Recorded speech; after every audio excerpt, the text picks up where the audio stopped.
Uma produção WGBH Boston associada a Harvard University. Qual a coisa certa a fazer?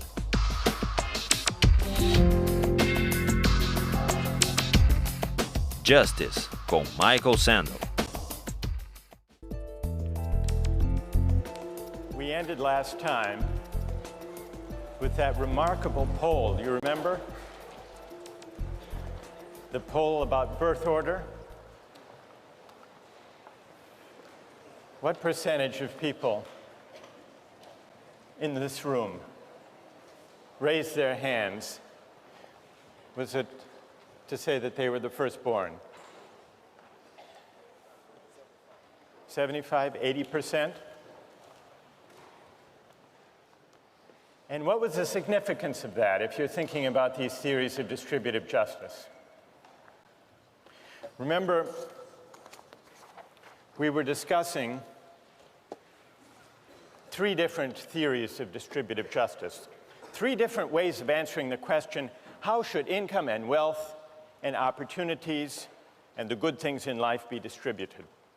And so far, we've looked at the libertarian answer that says the just system of distribution is a system of free exchange, a free market economy, against a background of formal equality, which simply means that jobs and careers are open to anyone. Rawls says this represents an improvement over aristocratic and caste systems because everyone can compete for every job, careers open to talents.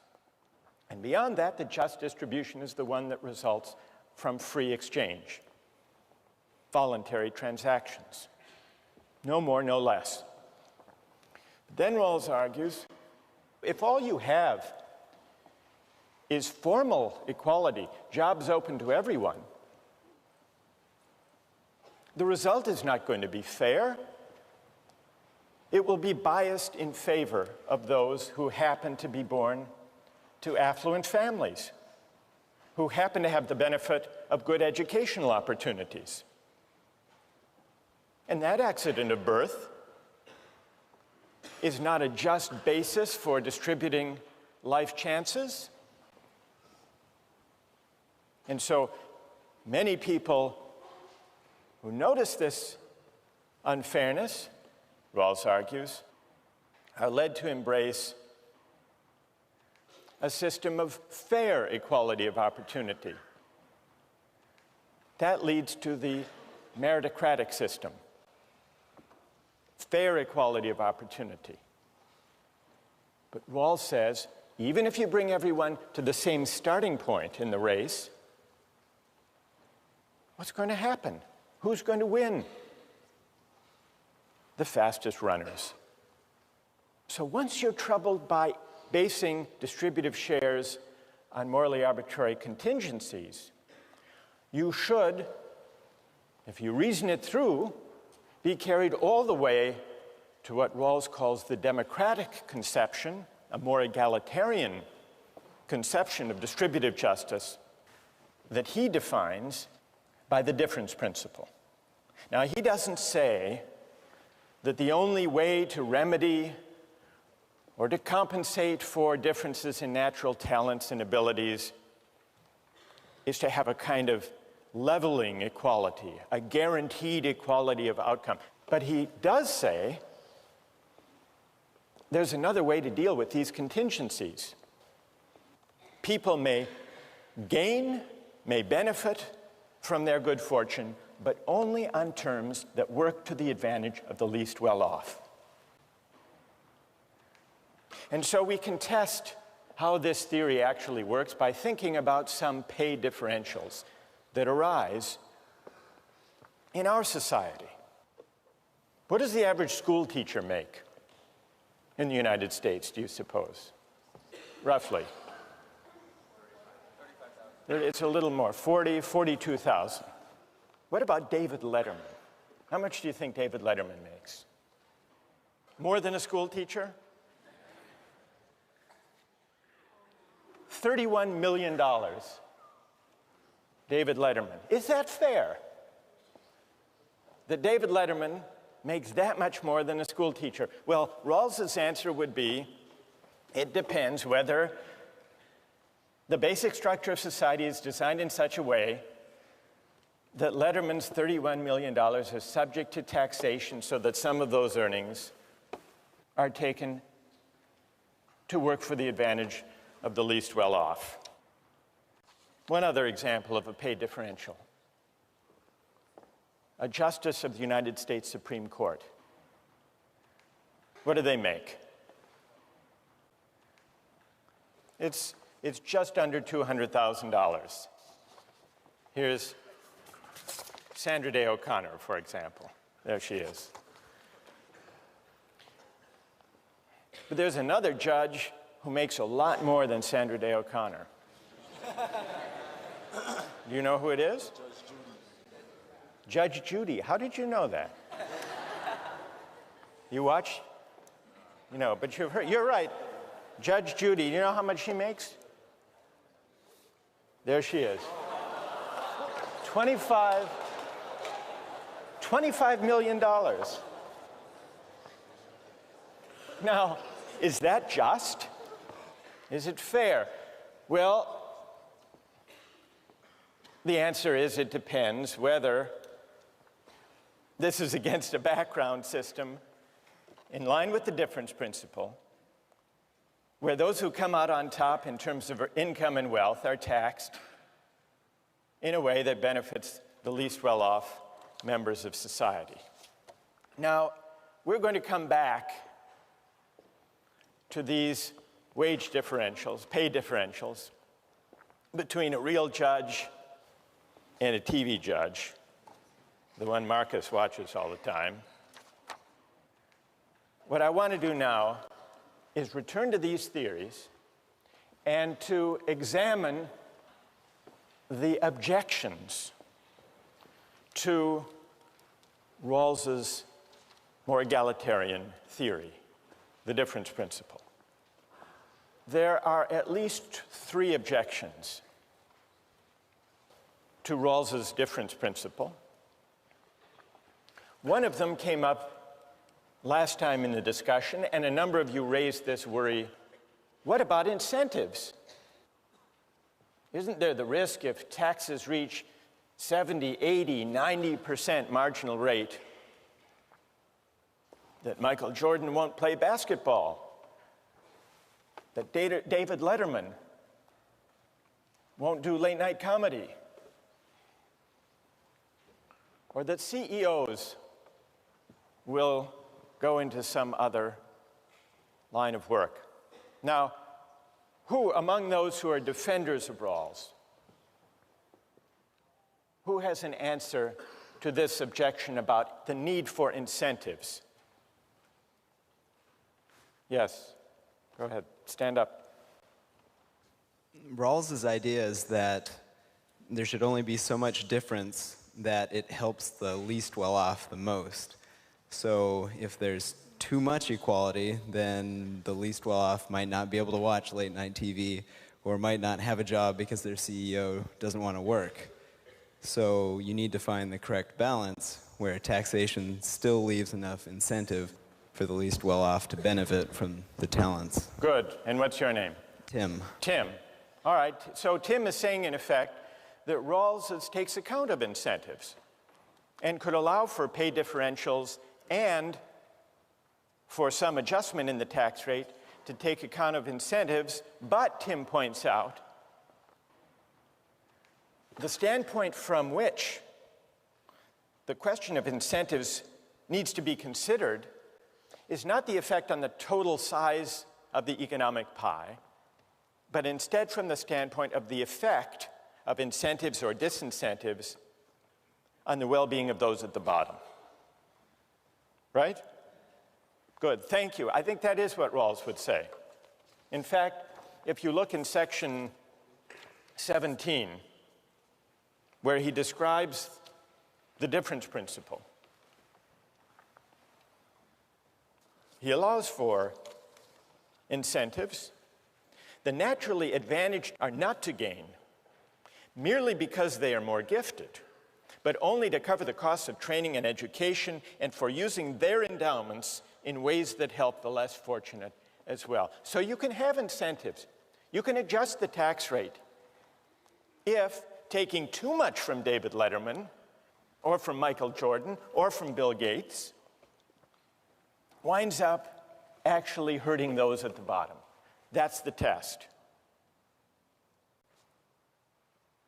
So incentives, that's not a decisive objection against Rawls's difference principle. But there are two weightier, more difficult objections.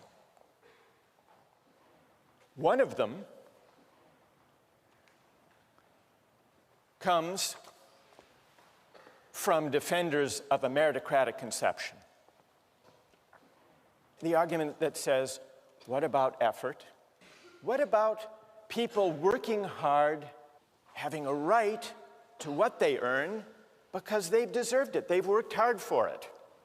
That's the objection from effort and moral desert. Then there's another objection that comes from libertarians, and this objection has to do with reasserting the idea of self-ownership. Doesn't the difference principle, by treating our natural talents and endowments as common assets, doesn't that violate the idea that we own ourselves? Now, let me deal first with the objection that comes from the libertarian direction. Milton Friedman writes in his book, Free to Choose, life is not fair. And it's tempting to believe that government can rectify what nature has spawned. But his answer is, the only way to try to rectify that is to have a leveling equality of outcome, everyone finishing the race at the same point, and that would be a disaster. This is an easy argument to answer, and Rawls addresses it in one of the most powerful passages, I think, of A Theory of Justice. It's in section 17. The natural distribution, and here he's talking about the natural distribution of talents and endowments, is neither just nor unjust. Nor is it unjust that persons are born into society at some particular position. These are simply natural facts. What is just and unjust is the way that institutions deal with these facts. That's his answer to libertarian laissez-faire economists like Milton Friedman, who say life is unfair, but get over it. Get over it, and let's see if we can at least maximize the benefits that flow from it. But the more powerful libertarian objection to Rawls is not from the libertarian economists like Milton Friedman. It's from the argument about self-ownership, developed, as we saw, in Nozick. And from that point of view, yes, it might be a good thing to create Head Start programs and public schools so that everyone can go to a decent school and start the race at the same starting line. That might be good. But if you tax people to create public schools, if you tax people against their will, you coerce them. It's a form of theft. If you take some of Letterman's 31 million, tax it away to support public schools against his will, the state is really doing no better than stealing from him. It's coercion. And the reason is, we have to think of ourselves as owning our talents and endowments, because otherwise we're back to just using people and coercing people. That's the libertarian reply. What's Rawls' answer to that objection?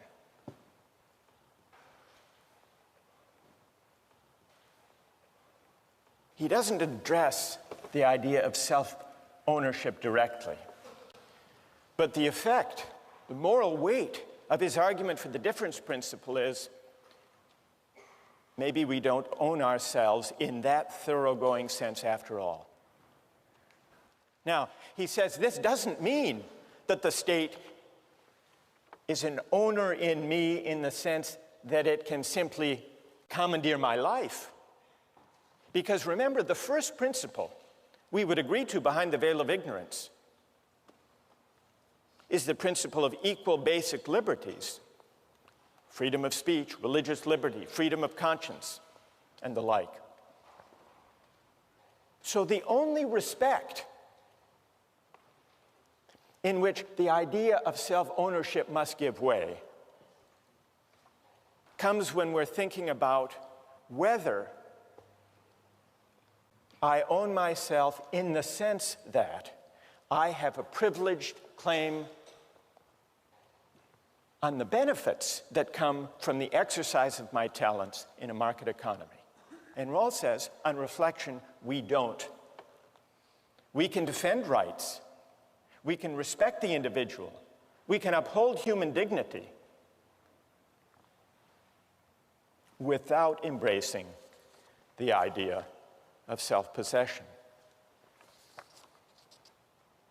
That, in effect, is his reply to the libertarian. I want to turn now to his reply to the defender of a meritocratic conception, who invokes effort as the basis of moral desert. People who work hard to develop their talents deserve the benefits that come from the exercise of their talents. Well, we've already seen the beginning of Rawls's answer to that question, and it goes back to that poll we took about birth order. His first answer is, even the work ethic, even the willingness to strive conscientiously, depends on all sorts of family circumstances and social and cultural contingencies for which we can claim no credit.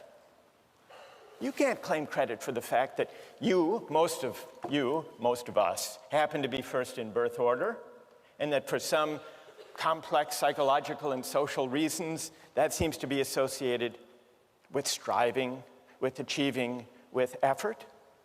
That's one answer. There's a second answer. Those of you who invoke effort, you don't really believe that moral desert attaches to effort. Take two construction workers. One is strong and can raise 4 walls in an hour without even breaking a sweat. And another construction worker is small and scrawny and has to spend 3 days to do the same amount of work. No defender of meritocracy is going to look at the effort of that weak and scrawny construction worker and say, therefore, he deserves to make more. So it isn't really effort. This is the second reply to the meritocratic claim. It isn't really effort that the defender of meritocracy believes is the moral basis of distributive shares. It's contribution. How much do you contribute? But contribution takes us straight back to our natural talents and abilities, not just effort. And it's not our doing how we came into the possession of those talents in the first place.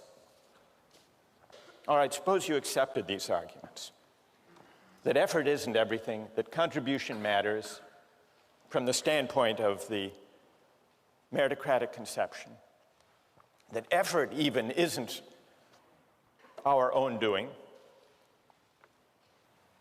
Does that mean, the objection continues, does that mean that according to Rawls, moral desert has nothing to do with distributive justice? Well, yes. Distributive justice is not about moral desert. Now, here, Rawls introduces an important and a tricky distinction. It's between moral desert on the one hand and entitlements to legitimate expectations on the other. What is the difference between moral deserts and entitlements? Consider two different games, a game of chance and a game of skill. Take a game of pure chance. Say I play the Massachusetts State Lottery, and my number comes up. I'm entitled to my winnings.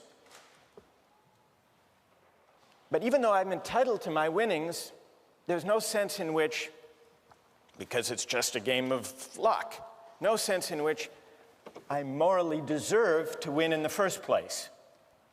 That's an entitlement. Now contrast the lottery with a different kind of game, a game of skill. Now,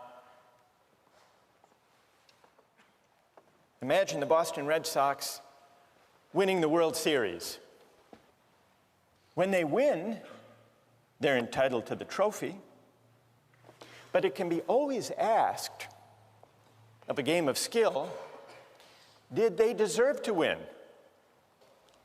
It's always possible, in principle, to distinguish what someone's entitled to under the rules and whether they deserve to win in the first place. That's an antecedent standard, moral desert.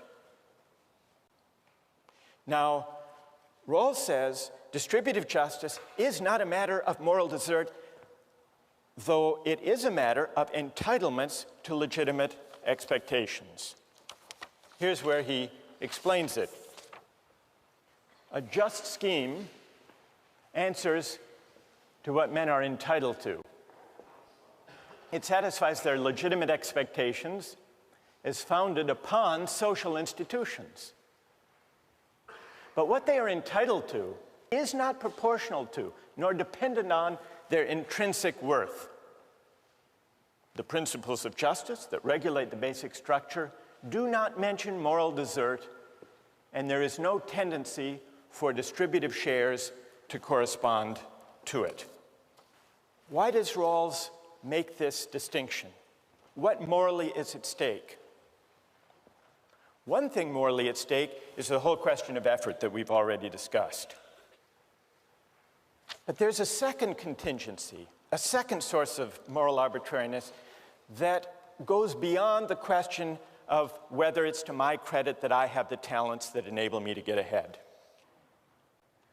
And that has to do with the contingency that I live in a society that happens to prize my talents. The fact that David Letterman lives in a society that puts a great premium, puts a great value on a certain type of smirky joke, that's not his doing. He's lucky that he happens to live in such a society.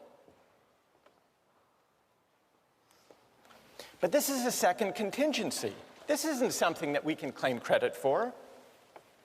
Even if I had sole, unproblematic claim to my talents and to my effort, it would still be the case that the benefits I get from exercising those talents depend on factors that are arbitrary from a moral point of view. What my talents will reap in a market economy, what does that depend on? What other people happen to want or like in this society. It depends on the law of supply and demand. That's not my doing. Certainly not the basis for moral desert. What counts as contributing depends on the qualities that this or that society happens to prize. Most of us are fortunate to possess, in large measure, for whatever reason, the qualities that our society happens to prize. The qualities that enable us to provide what society wants. In a capitalist society, it helps to have entrepreneurial drive. In a bureaucratic society, it helps to get on easily and smoothly with superiors. In a mass democratic society, it helps to look good on television and to speak in short, superficial sound bites. In a litigious society, it helps to go to law school and to have the talents to do well on LSATs. But none of this is our doing. Suppose that we, with our talents, inhabited not our society, technologically advanced, highly litigious, but a hunting society or a warrior society. What would become of our talents then? They wouldn't get us very far. No doubt some of us would develop others. But would we be less worthy? Would we be less virtuous? Would we be less meritorious if we lived in that kind of society rather than in ours? Rawls's answer is no. We might make less money, and properly so. But while we would be entitled to less, we would be no less worthy, no less deserving than we are now. And here's the point: the same could be said of those in our society who happen to hold less prestigious positions, who happen to have fewer of the talents that our society happens to reward. So here's the moral import of the distinction between moral desert and entitlements to legitimate expectations. We are entitled to the benefits that the rules of the game promise for the exercise of our talents. But it's a mistake and a conceit to suppose that we deserve in the first place a society that values the qualities we happen to have in abundance. Now, we've been talking here about income and wealth. What about opportunities and honors? What about the distribution of access, of seats in elite colleges and universities? It's true. All of you, most of you firstborn, worked hard, strived, developed your talents to get here. But Rawls asks, in effect, what is the moral status of your claim to the benefits that attach to the opportunities you have? Are seats in colleges and universities a kind of reward, an honor for those who deserve them because they've worked so hard? Or are those seats, those opportunities and honors, entitlements to legitimate expectations that depend for their justification on those of us who enjoy them, doing so in a way that works to the benefit of those at the bottom of society? That's the question that Rawls's difference principle poses. It's a question that can be asked of the earnings of Michael Jordan and David Letterman and Judge Judy, but it's also a question that can be asked of opportunities to go to the top colleges and universities. And that's a debate that comes out when we turn to the question of affirmative action next time.